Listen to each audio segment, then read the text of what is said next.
Hello ladies and gentlemen, and welcome back to Wario Land 3. In the last episode we got the second musical box and unlocked the Bank of the Wild River and the Tidal Coast, and so this episode we will be exploring those levels. So let's start with the Bank of the Wild River. This one's weird because the grey chest is right here, and it's one of those ones where the trial is getting the key rather than getting to the treasure, and this one can be immensely... I was going to say immensely annoying, it's already immensely annoying, but there's a really arsey part of this later on. But basically there's nothing behind any of these blocks, they're just there as a kind of slightly odd disturbance. But for a reason I'll talk about later, I'd actually recommend leaving them there, like not breaking them through them. Not breaking them through them? Not breaking through them, because otherwise it might come to piss you off later. We're just about at where we need to be. Yep, there's the grey key. Now, we can't go back the way we've come, because it's too tall. So we have to go along the bottom way, which involves swimming through here. These little things, wait for them, there we go, those things, if they touch you, they'll turn you into Puffy Wario. With Puffy Wario as ever, like, ooh, you rise up. The more stuff you've got, like these blocks that you could potentially hit to stop you being Puffy, the better. When you get to the end, the rapids run out, and we can just get the treasure. It's worth, leaving the blocks there just so you've got more stuff to bump your head on, because otherwise you just float up and then you have to go all the way to the right and all the way back to the left again, and it's extremely annoying. But hey, look at that, 1 minute 20 in, we've already got our first treasure. Indeed, we've got the Anger Halberd, which is an awesome name, but doesn't do anything. So let's move on to the Tidal Coast. Now the Tidal Coast, I believe, changes water level between day and night. Like the water level's up where I'm standing at night time, but at daytime it's a bit kind of lower. Doesn't make much of a difference. There are very few bits that you can only access at one time or another. But definitely not for the first couple of treasures on this. If you go through here, can't do anything. Again, that's just one of those things I like to point out for when I get a change that changes it eventually. What we need to do now is slightly arsey. See, that door you can only get through when it's high tide, but we're not going through there anyway. Yes, that was deliberate. Become Springy, Bouncy Wario, whatever he's called. Get a musical coin. And then if you come down here, Grey Key! And you can only get up here as Bouncy Wario because it's a fair height up, so that was actually intentional, even though it may not have seemed like it. Boing! Now, the grey chest is through there, but there's these blocks that you can only burn through when you are Fire Wario. So, there's that flame that I got burnt by back at the beginning of the level, so if we just head over there... Whee! Nearly got by the hammer bot again. Fire! Oh, I'm running the wrong way. And, wait for it. Yeah, let's do this. This is all just about jumping at the right time. It's like the beginning of Tower of Revival all over again. When you're in here, like, you can't get out of here, so as long as you make it in here, just run around there until you burn. Then the moment you turn human again... Wait for it. It's a-coming. Hey!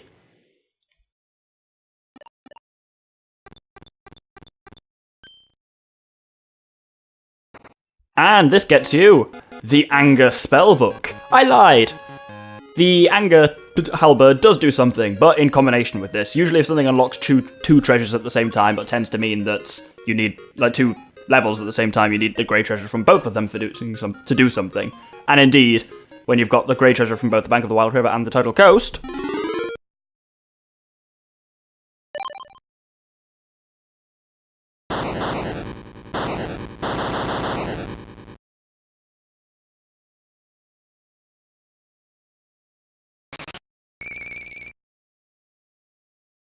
I do enjoy all the little cutscenes in this game. I know they're not the most kind of graphically impressive things or anything like that, but they just amuse me. Here's something I haven't pointed out yet. If you press select, this kind of top thing comes up. Pressing the exclamation mark there shows you the last change you got. So like if you're unsure where to go, generally follow the changes, like I've mentioned before. This blue one will show you like the treasures you've got so far and also highlight any ones that work together. So like if you highlight the Anger Spellbook, it highlights the Halberd, the 2 Ring of Revivals kind of point to each other.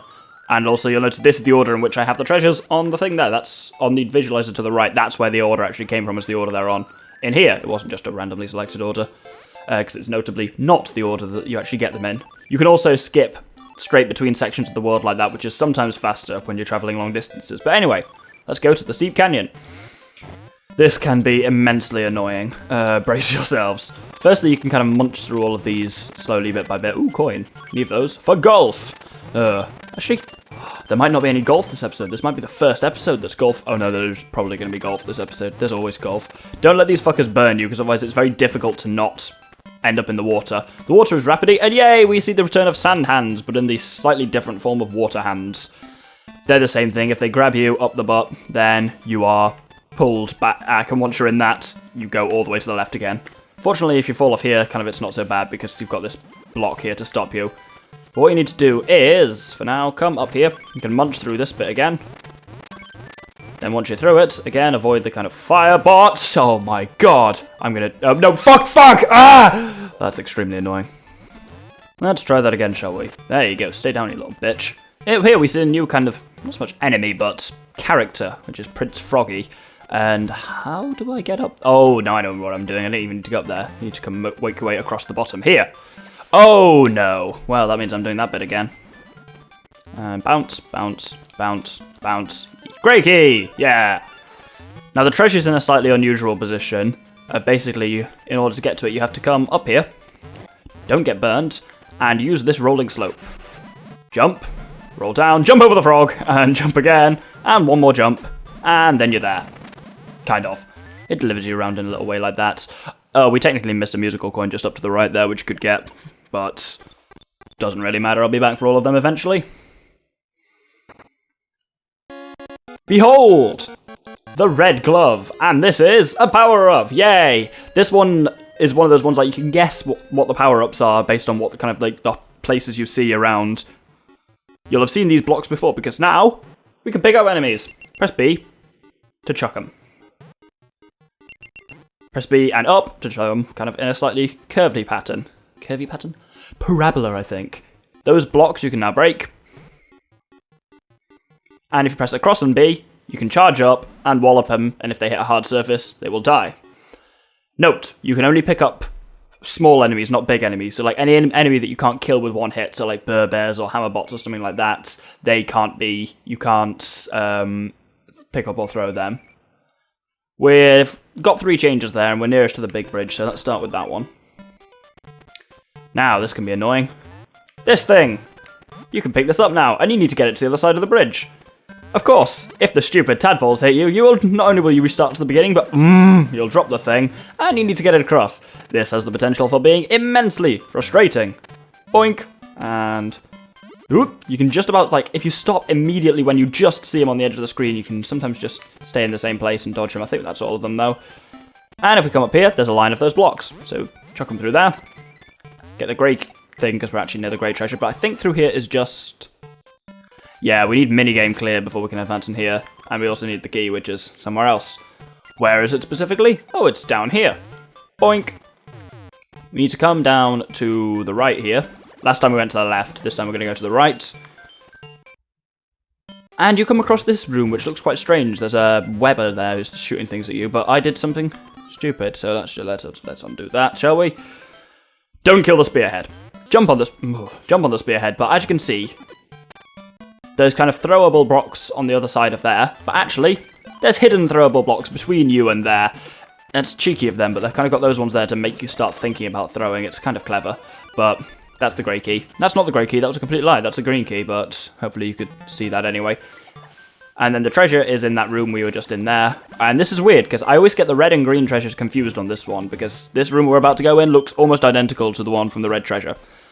If you remember, that was the one with like bears and stuff like that. It was this kind of texture, and this one has the same thing with bears. Though this one actually has places for you to jump over their shit, which is quite nice. Oh! Well, I killed that one when I was ice skating Wario, I suppose. Yep. Oh no. I overshot the crevice there. Ugh, that's a horrible phrase. I wish I hadn't said that.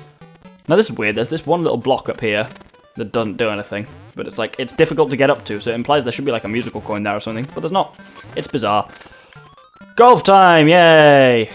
Right then. Initiate golf montage as ever.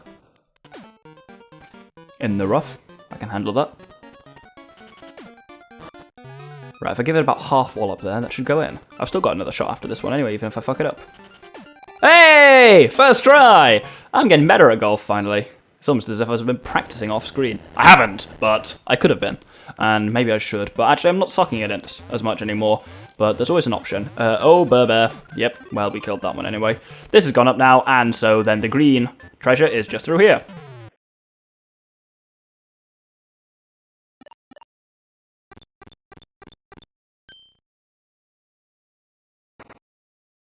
And it's a reference to a Nintendo product of the time, which was the Pokemon Pikachu. If you don't know what it is, look it up. It was like a kind of Tamagotchi standalone thing. Doesn't do anything, though. But I just decided we'd do the big bridge since we were kind of there. We'll head over to the east now and do the Frigid Sea.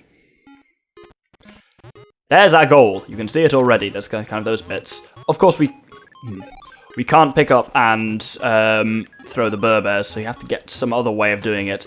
I'll tell you now, this treasure does not do anything. I'm just gathering it now because we're here, but it doesn't do anything, and if you want, later on you get a power-up that allows you to throw bigger enemies. It can be, in some ways, a lot easier to wait until you've got that power-up and then just use the Burbears rather than doing what I'm doing. If you are doing what I'm doing, though, note what I'm doing, which is make sure that you kill every Burbear along the way, because basically you have to carry something back and not get hit in the kind of meantime. I don't think we ever actually seen that's what a chest you've already got looks like. It's just a door, and if you go through it, you'll just exit the level, and it will exit and save, as opposed to if you go on like the to map, where I believe it doesn't save. Not sure. But either way, there's this rock here, and this is what we need to use as the kind of throwing thing. Let's go over here. Now, there is that bit right at the beginning, but actually we want to break through this bit first, because we need the key.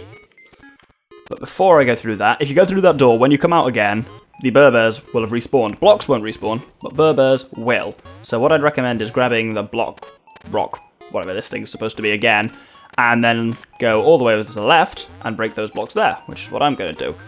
Oh, bloody ice physics. I hate everything about them. They terrify me. And boink, boink, and... Ooh! Take 2. Hoping to God there won't be a take 3. Ice physics are annoying. There we go. If I just press B now... Yeah, create kind of a crevice we can go through. Stop saying crevice, Doctor! I've said it way too many times this episode. It's getting weird. But anyway, if we go through here... we encounter a new form of an enemy we've seen already. We've seen these birds before, but these are blue ones rather than red ones, so if they hit you, you don't turn into Crazy Wario, they just kind of knock you back, so you don't need the whole kind of... don't have to do the whole thing, which is good, because that plus ice physics would be a nightmare, and that's probably the reason they don't have them here, because that'd just be a bit silly. Once you grab the key, we of course need to go back to that bit we just unlocked there, but like I was saying, now we've kind of gone through there and come back, the Burbears have respawned, so you'd have to kill them all again, or try and dodge past them, but it's hard enough when you're... like you can see, it's hard enough when you're not carrying a thing, so it's just a bit of an extra bugger to deal with, so I'd recommend unlocking this first, so then you don't have that problem. Now, if we come through here, we see... We don't see anything, we see something cool. Kill this dude, break through these, but you'll notice that snow falling behind us. Touch that, and... You've become Snowman Wario. You handle kind of like Fat Wario, except that there's no way of getting out of it, except for touch the edge of a hill. And it will start to roll. You can smash through blocks like that. There are these special snowman blocks you can only smash when you're a rolling snowman, and then you'll hit a surface and kind of come back again. Then what you need to do is come through here, boink, and over here, and snowman up again. I love the music when you're snowman as well. Do, do, do, do, do, do, do. So satisfying. There's a musical coin there which we missed, and then you come along here, smash through those blocks, and get the red chest. Like I said, this treasure is another one that doesn't do anything, but it's one of... there are... I think that might even be the only instance of Snowball Wario in the game, or there might be one other. It's... you don't come across him very often, so I kind of wanted to show that off while I've got a chance. This is the magic pot, which does nothing. So with that, I should have used the menus to go across here, because we're heading all the way back to the north, to the final change we got when we got the red glove, which was the tidal coast. That's looking even more coloured in now. Haven't had a crayon in a while, actually. Anyway, if we go to the tidal coast, this you may have noticed, which is... get out of my way. Don't want to get burned. Man, the water looks really blue on this level. The colours are lovely in this game. You can see why they had to do it in... like, this was a Game Boy Color only. It was one of the first games that was only Game Boy Color. Partly because I think, like, the fact it has the coloured keys, you do pretty much need it to be colour. But it's just, it's such a... oh, no, I killed him. Such a bright and happy game. Don't kill him. Good. You want to pick this guy up. And you want to kind of break through those and head through here. Both the key and chest that you're looking for are through here. It's another one of these puzzles with these stupid bubbles that come up. Very much like the one we did. I think it was I believe it was the green treasure of the grasslands that first introduced this mechanic. But you're going to see more of this as we go on. And it's slightly annoying. Bollocks. Actually, we might just be, if we're clever, we hold right here, we might just be able to sneak through. Nope. Okay. Well, it was worth a try. At least we kind of stopped earlier. It's like being Puffy Wario. You have to, like, bonk your head on something in order to turn back into normal mode. Let's sneak around the bottom. Now, this bit's slightly weird. What you have to do is break through these with your kind of like, because you can only do this if you've got the spiked crown, but we of course do have that. We got that from beating Wolfenboss ages ago. No, it wasn't Wolfenboss, was it? No, we got it from the Grey Treasure of the Frigid Sea, but you don't have to break all of them, but I'm going to, because why not? Oh, it's weird, like, you press A to go up and B to go down. If you're holding down, it's quite, the handling of Underwater Wario is quite weird, but anyway, if you come up here, you can grab, in a bubble specifically, you can grab this, but when you're in a bubble, you are, for whatever reason, not affected by current. So you can go up here and grab the red key. This is another one of those ones where the red chest is all the way at the bottom, and of course if you get down there before you've got the red key, haha, you're going to have a frustrating time. So make sure you grab the key first. Oh, sucker, hairy fishmonger. That was a horrible phrase, and I really regretted saying that instantly. I just, I used the word dick too much and was trying to avoid it, and but fishmonger came out instead. There's no explanation for that, that just happened. Anyway, we're nearly at the bottom now, it's just along to the right, then to the left, and then back to the right. Ooh, I thought I got bubbled there, Jesus Christ. If we go through here, nope, there we go. Now here, there's just a maze of throw blocks and a spearhead. Make sure this spearhead doesn't die, or you have to do this whole section again. The spearhead is your friend. Guide him through. Let him guide you. No, you guide him through, but you need to carry him through the whole thing. Yeah, if you press across on B, you kind of charge up like that, and then you let go of B, you do a launch across like that. But for some reason, in this particular case, that doesn't kill him. Sometimes it does, but I think it's if they've broken through a couple of blocks first, the impact doesn't kill them. But he is killed on us getting the chest. You may or may not have noticed this, but whenever you get a chest, any enemies that are currently on the screen are instantly killed, which is kind of cool, I guess. Now this gets us something pretty cool that does a lot of stuff. This is the Giant Foot. And get a musical coin or two, and we get a change from this, of course.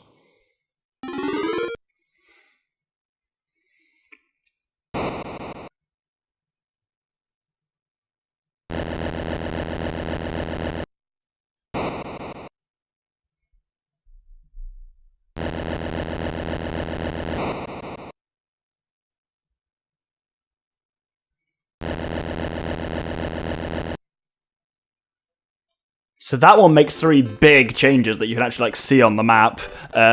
Volcano's Base, the Steep Canyon, and the Stagnant Swamp. We're going to start off with Volcano's Base. This will be the last one we do this episode, and will be notable for a number of reasons. Firstly, this will be the first episode where we haven't fought a boss at all. And also, if you come down here, this whole area was closed before that particular earthquake. You'll see a blue key. Indeed, we are about to get our first blue treasure, which is kind of important, I guess. This is basically like an easier version of what we just did on the Tidal Coast, which is slightly odd. So you just kind of break through these, grab that bubble, and then we can come up and get our very first blue key. And that means that Volcano's Base will be the first level that we polish off. Pretty much every level, you tend to do them in the order like grey, red, green, blue. But you don't have to. You could have just... It's possible to have got as far as I am and only have done the grey treasure here, because the red treasure was just the blue bracelets, and the green treasure was just the crown.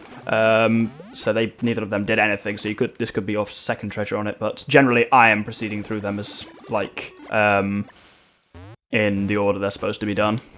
If we break through here before, basically dodge around those Cobats for now, you don't want to turn into Vampire Wario yet. Break through there, because as Vampire Wario you can't break blocks, so get all of them broken first, then come back down, then touch the Cobats. Vampire Wario's normal mode is pretty useless. You spend the vast majority of your time when you are Vampire Wario as bat form. Grab the musical coin, dodge the water drop, because like I've mentioned, inexplicably, touching water turns you back to a human. Yeah, you can kind of just hammer A and you'll stay near the top, because obviously the water at the bottom of the screen will also turn you back to human, though we're nearly at the end of... Actually, I think you can turn back to human now and it doesn't matter, yeah. In this top section. And then we come out of one of these pipes we've seen a number of times just around the bottom of the level. Pipes that you can't go in, you only come out of. And then, if we just come back to this where we started, don't roll through there again. Instead, come to the door, which is up here. And guess what's through that? Oh, fuck's sake. Can't jump on the damn platform. Guess what's through? Guess what's through there? Ugh, that took forever. It is our first blue chest. Let's open it.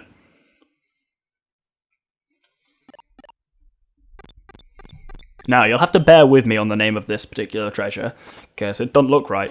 This is the conch artifact, in brackets, blue. This, despite the fact it is clearly green. This is one of those 3 changes we saw unlock, like, there's... The Giant's Foot unlocks 3 changes, which each have a conch artifact associated with them. Compile all 3 conch artifacts, and something happens. During that change, the conch artifact we just got is indeed blue, but for some reason, like, there's a blue one, a red one, and a green one, but on, like, I think it might be just an error, but, like, on the actual treasures of them, they all appear green. Odd little thing. Anyway, that's us about done for this episode, so what have we done?